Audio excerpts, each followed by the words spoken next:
bienvenidos a nuestro canal dedicado a la nutrición, salud y bienestar, patrocinado por Más que Dietas. En el vídeo de hoy vamos a hablaros del glifosato, que está siendo un herbicida bastante polémico, y bueno, vamos a introducir pues hablando un poco de su historia, ¿no? Es un herbicida que es bastante peligroso, es un aminofosfonato y fue sintetizado por primera vez por un químico suizo en 1950, que fue patentado realmente como un quelante para extraer metales o otras sustancias que hubiera que quelar, ¿no?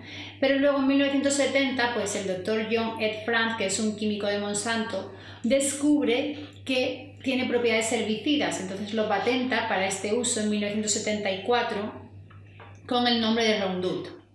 Esta patente caduca en el 2000 y desde entonces pues es comercializado por muchos otros países. China, por ejemplo, es productor del 30% de la producción mundial. Y bueno, pues por suerte para nosotros no se adhiere a las partículas, se adhiere a las partículas orgánicas y arcillosas del suelo y entonces no pasa al agua, no contamina nuestras aguas, al menos no mucho, ¿no? Hay un trabajo que demuestra esto publicado en 2008, publicado en Management Science, que concluyó que hay muy pocas posibilidades de que el glifosato se transfiera a las aguas superficiales o subterráneas también desde las áreas de aplicación, pues es debido a la absorción por los coloides de óxidos de aluminio y hierro que están en los suelos, pues por la propia degradación de las bacterias, ¿no?, que están en los suelos. El glifosato pues no actúa en las raíces, sino que se tiene que aplicar en las hojas, se deposita ahí, y entonces inhibe o bloquea la síntesis de aminoácidos que necesita para crecer, y esto provoca la muerte de la planta, ¿no? Específicamente inhibe el 5-enolpirubil shikimato 3-fosfato sintetasa, que es una enzima responsable de formación pues, de unos aminoácidos aromáticos como son la fenilalanina, la tirosina y el triptófano, ¿no?, que son unos aminoácidos muy importantes para nuestra salud. Y bueno, pues al ser tóxico solo en plantas y no afectar a otras rutas o animales, pues se empezó a comercializar creando plantas transgénicas resistentes a este herbicida, ¿no? Entonces, ¿qué ocurre? Pues que permitió a los agricultores usar dosis altas del herbicida para acabar con las malas hierbas sin afectar a esos cultivos transgénicos, pues sobre todo se empezó a usar en algodón, en maíz, alfalfa, en colza, en remolacha, y pues solamente mataba eso, a estas plantas que no les interesaba a los agricultores, y estas plantas transgénicas que resistían al glifosato pues crecían normal, ¿no? Sin embargo, el argumento de que el glifosato solo afecta al ciclo metabólico de las plantas y no puede tener efectos tóxicos en animales, pues parece ser que está siendo desmantelado, ¿no?, que parece ser que es falso, ¿no? Hay ensayos con pequeños mamíferos que han demostrado que puede dañar los riñones y el hígado, incluso a dosis tan bajas como 5 microgramos por litro. Entonces, bueno, por suerte el problema del glifosato es menor en Europa que en otros continentes, porque la legislación sobre cultivos transgénicos aquí es bastante restrictiva por el momento. Entonces, como no tenemos muchos transgénicos, pues no se puede usar mucho glifosato porque nos cargaríamos a nuestras propias plantas. Actualmente, pues tanto la Autoridad Europea de Seguridad Alimentaria, la EFSA, como la Agencia de Protección del Medio Ambiente, también la EPA por sus siglas, norteamericana, pues clasifican al glifosato como no tóxico si se aplica siguiendo los criterios comerciales establecidos. Bien, pues según los resultados arrojados por un metaanálisis realizado por un equipo de la Universidad de Atlanta en Estados Unidos, que fue publicado en 2011, pues se llama, me parece, Regulatory Toxicology and Pharmacology. En las zonas de Estados Unidos donde más se utiliza el herbicida, pues no hay mayor incidencia de enfermedades a excepción del cáncer. Estos son los resultados del informe, ¿no? O sea que no se ha aumentado más enfermedades, sin embargo sí hay más cáncer.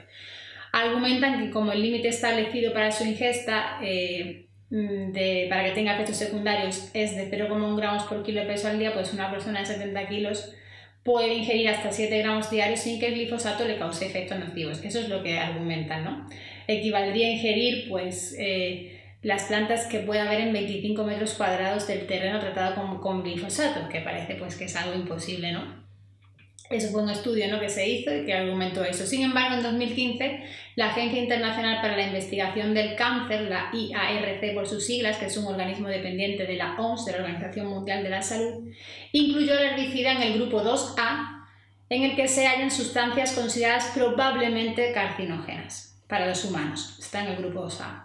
The Lancet Oncology, que es una revista de mucho prestigio, publicó ese mismo año un resumen informativo según el cual hay pruebas de que el glifosato puede causar cáncer de pulmón y linfoma de Hodgkin, tanto en animales como en humanos. Entonces, en noviembre de 2012 también se publica en Food and Chemical Toxicology por un equipo de la Universidad de Caen dirigido pues por, no me recuerdo ahora mismo quién, toxicidad a largo plazo del herbicida Roundup y el maíz genéticamente modificado, en el que se concluyó en este estudio que los animales que ingirieron glifosato, pues el desarrollo de tumores fue 2 veces mayor y además aparecieron antes, especialmente en las hembras, siendo unas 5 veces superior la inflamación, la necrosis hepática y los fallos renales.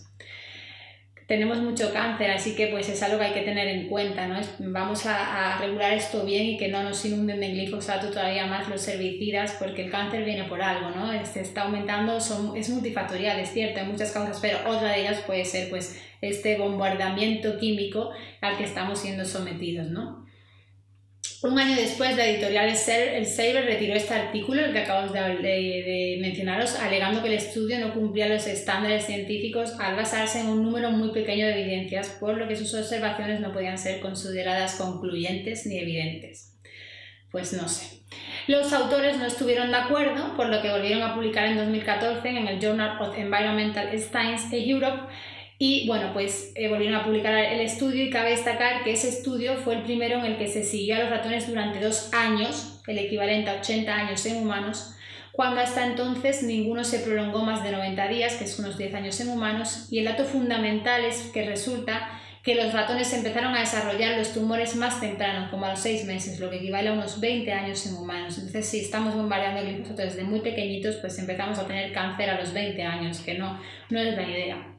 Y en 2013, pues hay un científico independiente, Sam Sells, que publicó en Entropy junto a la doctora Stephanie Seneff del Laboratorio de Inteligencia Artificial del Instituto Tecnológico de Massachusetts, un polémico trabajo según el cual los residuos de glifosato detectados en alimentos inhiben la acción del citocromo P450 del hígado, que es pues, un conjunto de proteínas importantísima para la detoxificación de sustancias químicas, por lo que el glifosato podría ser uno de los principales causantes de las inflamaciones intestinales, la obesidad, la diabetes o incluso la intolerancia al gluten, según esta polémica publicación.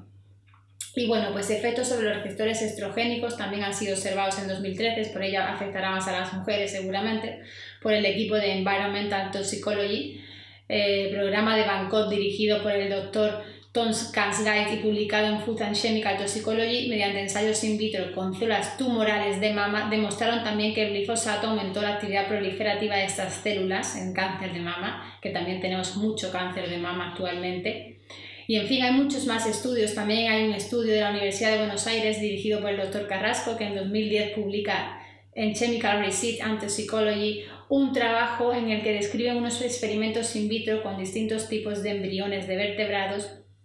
Según este trabajo, el glifosato causa malformaciones congénitas en los fetos, especialmente defectos neuronales y deformaciones craneofaciales, algo que según epidemiólogos argentinos, brasileños y paraguayos está aumentando mucho en las zonas donde hay una alta utilización de glifosato. Con lo que los efectos dañinos del glifosato en la flora intestinal también han sido estudiados en muchos animales. Hay un equipo de la Universidad de Leipzig, Alemania, coordinado por el Dr. Shehata, que constató, por ejemplo, que se desequilibra la microbiota del sistema digestivo de los pollos, haciéndolos susceptibles a una sobrepoblación de Clostridium botulinum, que es peligrosa, o Salmonella, con graves consecuencias posteriores para la salud humana, porque nosotros luego nos comemos esos pollos que han sido alimentados con estos transgénicos. Y bueno, ya terminando, en 2015 hay otra doctora, Brigitta Courebanch, de la Universidad de Canterbury en Reino Unido, que constató en un trabajo hecho en colaboración con investigadores de otras universidades que en presencia de muy bajas dosis de glifosatos y otros herbicidas similares hay bacterias como la Escherichia coli, que provoca muchos cistitis, es la más común en las cistitis, y también la Salmonella enteritidis, que resisten los antibióticos y ellos pueden alterar la microbiota intestinal humana. Parece que este problema pues, podría resolverse ingiriendo lactobacilos probióticos del tipo Lactobacillus rhamnosus, que está presente en yogures, quesos y otros fermentados, que consiguen neutralizar los pesticidas de los alimentos in vitro, según está afirmando también un equipo del Lawson Heritage Institute de Ontario, en Canadá, coordinado por el Dr. Treanger, en un artículo que fue publicado en 2015 en Beneficial Microbes. Podemos, por tanto, concluir que hay numerosos estudios, como veis, del glifosato, muchos de ellos financiados por quienes lo comercializan y por tanto discutibles, unos a favor y otros en contra, lo que hace sospechar de la honestidad y veracidad de muchos de ellos. No se explica que unos lo consideren totalmente inocuo y otros pues tengan pruebas de que puede ser cancerígeno. Si la Agencia Internacional para la Investigación del Cáncer, la IARC, ha decidido incluir el glifosato en el grupo 2A, en el que se hallan las sustancias consideradas como probablemente carcinógenas, es porque hay evidencia de su peligrosidad. Así que mucho cuidado porque se ha encontrado incluso en vacunas restos de glifosato y bueno, pues como veis puede afectar en el cáncer, que es una enfermedad que está creciendo, que todo el mundo tenéis algún familiar o todos tenemos algún familiar que ha muerto de cáncer, es una de las enfermedades por las que más morimos y pues hay que tener cuidado pues con todas esas sustancias que lo puedan agravar esta enfermedad y sobre todo que la agravan en personas jóvenes, ¿no? Porque los estudios demostraron que aparecía pues, en los ratones que a los 20 años, o sea, una equivalencia de 20 años en humano. Con lo que cuidado con el glifosato y bueno, pues eso, exijamos, no queremos transgénicos porque sabemos que lo pueden tratar con esto, herbicida, y porque no estamos seguros de si son inocuos o no y porque bueno, pues vamos a seguir con una agricultura orgánica sostenible que va a ser mejor tanto para nuestro medio ambiente como para nuestra salud.